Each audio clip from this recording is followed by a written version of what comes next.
Hey folks, welcome to the Natural Medic Adventures. I'm your host, Craig the Natural Medic. On this channel, or podcast, if you're listening on the podcast, I try to give you budget-conscious decision-making based on my own experiences, my own opinions for gear and places to go and things like that. Today is no different.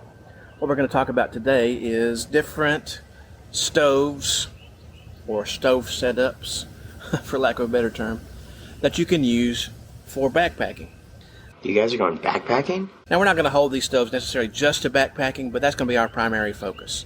A lightweight stove, semi-compact, that we can use to take on our overnight backpacking trip. Always make sure when you are using stoves, you're using them in proper situations. Don't cook them, don't do them inside of your tent, because the tent is flammable and it can catch on fire. And in an enclosed area such as a dwelling, a house, etc., you can get carbon monoxide poisoning if you're cooking inside with one of these stoves. So please use caution and be careful. Thanks. Now you might recognize some of the ones that are out here already. Look familiar? This one I've already reviewed on the channel. Can be had for pretty cheap cost. We're not going to light him up right now. But it also is heavy and kind of bulky. But it's a Coleman, and Coleman makes really good products, as we'll see here in a little bit. Hint, hint. I'll link to that in the description below. You can check that out further if you want to. Let's focus on the Jetboil. I bought this Jetboil for myself in April of 2011, if my memory serves me correctly. That's been a minute. But I bought it for myself as a birthday present, because when I saw it, I was like, this is cool. This is a neat, pretty much self-contained, all-in-one system for utilizing on your backpacking trip. Now, let's talk about the pros for it. Like I said, it's self-contained, so everything is pretty much there. It even has a slot there on the outside sleeve to slide your spoon in, whether you have a titanium spoon or a plastic spoon. There is no spoon? On the inside, you have a lid, of course. You can hold a lot of things. Here's the stove itself. Two little peggers. Let me get those out for the coffee part. Here is the stand for the fuel canister. Here is the French press part of the stove. I got to get a new one of these, because last time I was using it, forget which trip I was on, it split right here at the handle. When I try to pull that up when I'm trying to do French press coffee, it doesn't necessarily work to grab hold of that hot metal rather than the cool plastic. I'm gonna have to probably get that either fixed or replaced or something. Might be able to rig it, but I haven't quite tried that yet. Of course, your fuel canister fits in the bottom. You have a little cup style deal here. This one needs to be washed out. Sorry, it's dirty. Need to clean that out before our next trip. But the nice thing about it is this just uses little slots here. Lock phasers on target. It does have an igniter on there. It sometimes works, it sometimes doesn't. It is, like I said, over a decade old. I know there are other models of Jetboils that are out there that have a smaller pot. This pot actually can hold 2 cups, which is enough for most backpacking meals. Perfect. Somebody was doing their thinking when they were making this thing. You can't probably see the flame there, but there it is. We can put some water in here, and we're going to see how fast it takes to boil. That's another pro of this thing, why it's called the Jetboil. We got it right to the fill line. This is filtered water from my last trip to Arkansas, from the Ouachita Mountains.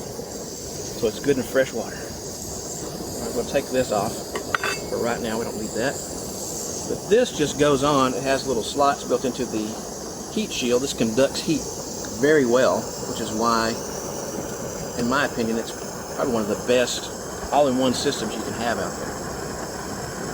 On the side there, you can see it does have an indicator of how it's boiling the water. Pretty cool. Through the magic of video, we're going to see how fast that boils. And I'll put the time on there as to how long it took. Hey, if you're getting value from this video, make sure you give me the thumbs up and let me know that you like it.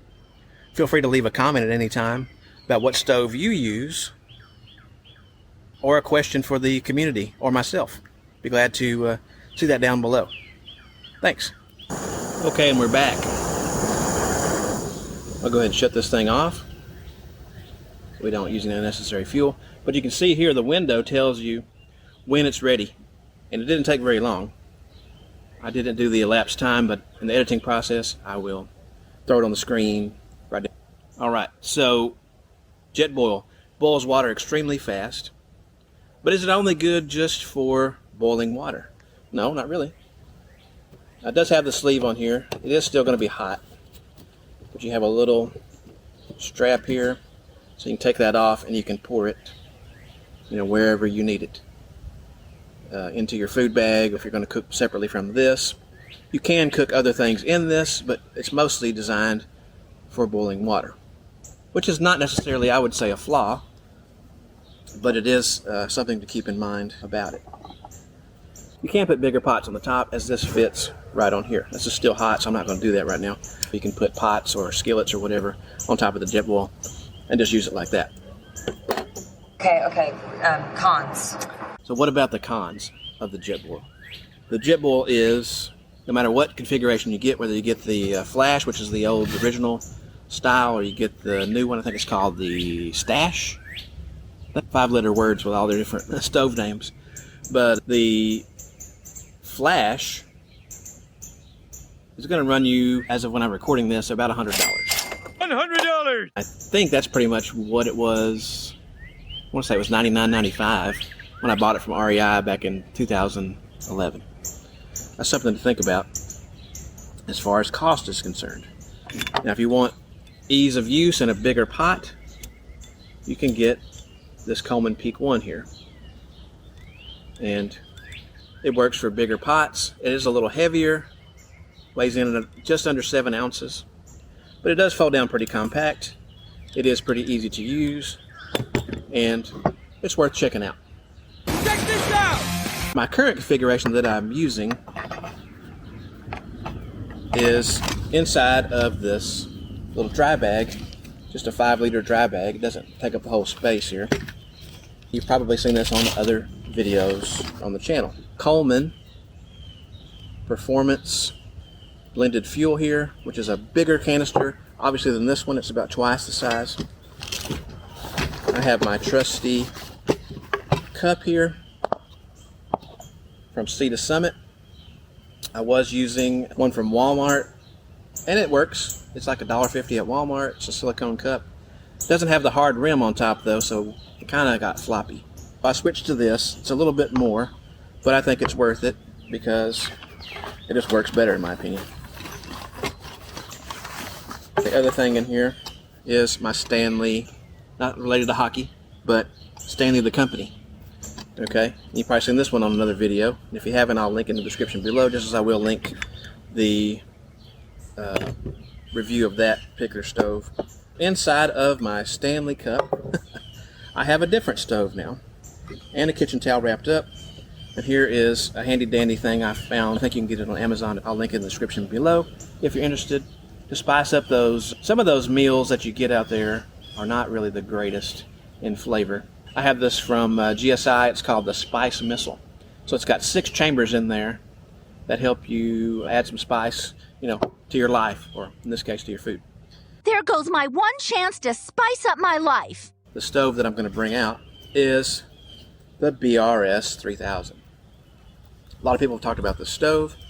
A lot of people like it because it's very compact. It's very lightweight. It's made of titanium. It is a Chinese-made stove. There's a bunch of different ones out there. The BRS 3000 is not the only one on the market. We're now going to fire this bad boy up. Fire it up there, fucker! See how it does. Make this a fair test. And just to see what we can see here. One thing you will notice about the BRS 3000, it does have a very narrow stand there. So if you want to use bigger pans, you may want to get something different, like the Peak 1.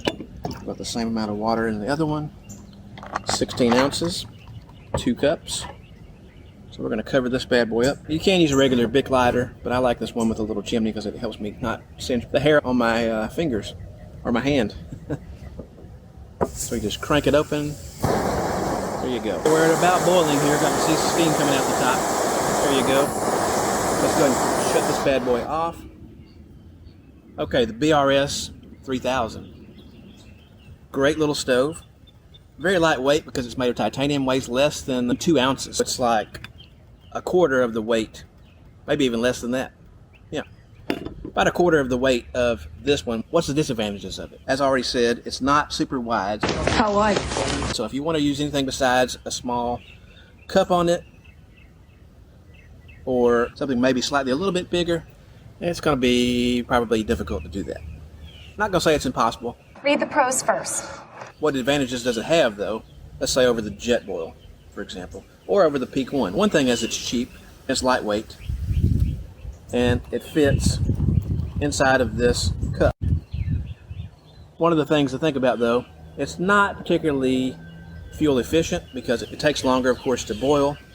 It's a different style system, so that's not really necessarily a completely fair comparison to compare this to the Jetboil.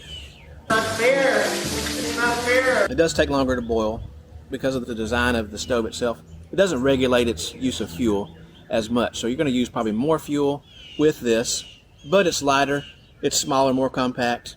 You don't have to drop a Benjamin to get a full setup. The BRS, I've been carrying that on my last several trips because it's just so compact.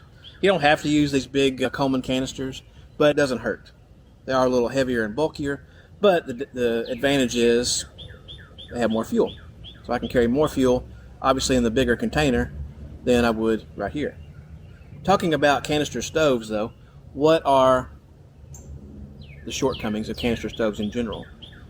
I've never experienced this myself because I live in Texas, and most of the places that I backpacked, it's super cold, freezing. If I make some trips here in the future to, let's say, Colorado, New Mexico, Rocky Mountains, or maybe up in the Midwest in the fall or wintertime, there might be an issue. These canisters, when they get below freezing, I haven't had an issue with them right around freezing. When they get significantly below freezing, there is an issue with them working well or working properly due to the nature of the fuel that's sealed inside the canister. It's freezing! So, what's another option that you could do? I'm glad that you asked. Set this guy down.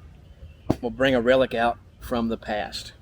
This guy right here was my first backpacking stove back in the mid-90s.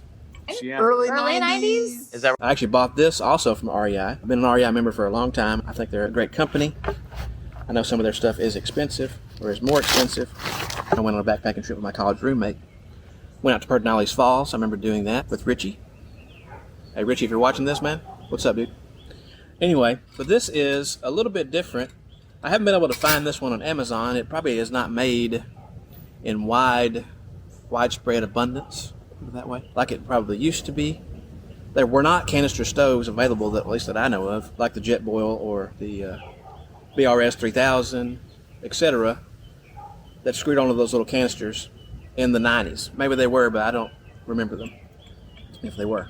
But this one actually is a liquid fuel stove. And now for something completely different. People were like, oh no, that's not something I want to do. But really, it's not that bad. It actually works quite well. And so the thing to think about is the advantage of having a liquid fuel stove. The one advantage of it is it pretty much is going to work in all temperatures. Doesn't matter if it's cold, doesn't matter if it's hot, or anything in between. This sucker will work. This one actually is by Coleman. It's called the Feather 442 Dual Fuel. So it runs on white gas, which is what a lot of the Coleman, lanterns and stoves of yore. Coleman's been around for a long. It does run on that, but it also runs on gasoline. It's got gasoline in it right now. Sometimes that can be an issue. What we're going to do, I've already pumped it up. So you just basically open this up and pump it 25 times to pressurize the fuel inside so it will light. There we go. Now with any liquid fuel stoves, such as white gas or gasoline, whenever you light them, this is normal. It takes a little bit for them to pressurize themselves and get that nice blue flame. It won't always be burning this nice black flame, but you can adjust it by this bread-handled lever here. It's pretty good. Now, the only thing I'd worry about with this particular one is, of course, right now, as we know, not to get into politics or anything, but gas prices are extremely high. And I'm assuming that's going to apply to white gas if it hasn't already. I haven't bought any white gas in a while, so I'm not sure how that plays into the equation. As you can see here, you got a nice flame. It's starting to stabilize itself and get that nice blue flame at the bottom. I don't know if you can see that very well. But this stove is a trooper. I don't know what the weight is. The Jetboil itself, like I showed you, weighs in at about 1 pound 6 ounces. My configuration with the BRS in here weighs it just a little bit more than that, but I have a cup and a large fuel canister and a kitchen towel and a spice missile, so on and so forth. We've got a nice flame going. We can probably adjust that down. But in the days of yore, in the backpacking world, this was the stove that I carried out on my trips. As you can see, it's still working, still works great. It has a nice wide base. You can use a variety of different things. It would fit this guy on there, no problem. And anything bigger, small skillet or a bigger pot to easily fit on top of that. You know, disadvantages, of course, takes a little while for it to stabilize itself. It's heavier. I haven't seen a comparable one on Amazon, but there is, I believe it's maybe a copy, possibly a Chinese copy that I did notice, and I'll link that in the description below. If you enjoyed this video, please give me a thumbs up. Leave me a comment or a question about stoves, what kind of stove setup you use. I'd love to see that. Or if you have something you want to share with the group, that'll be great as well. Subscribe to the channel so you can get more videos like this. Hit that bell button so you'll know when I upload another video. See you out there on the trail.